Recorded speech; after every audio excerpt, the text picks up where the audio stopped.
kan inni nu fayyise yeroodhaaf namni tokko isa salphata an fayyera jechuu salphata akkamitti saba waaqayyoo Yesuus Kiristoos fayyisaa biyya lafaa kan ta'e al tokkicha dhiiga isaa dhangalaasuudhaan foon isaa muruudhaati al tokkicha qaraanioo irratti yookiin Golgootaa bakka lafee mataa bakka jedhamu Yerusaalem irraa kiiloomeetirii 3 fagaattee kan argamtu irratti Kiristoos al tokkicha fannifameera.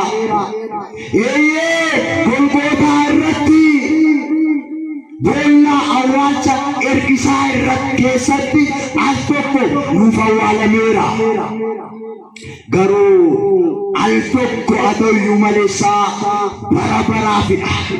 Bara baraaf fayyina kan inni nuuf kenne jechaadha. Silaa otoo akkas ta'uudhaaf baatee namni tokko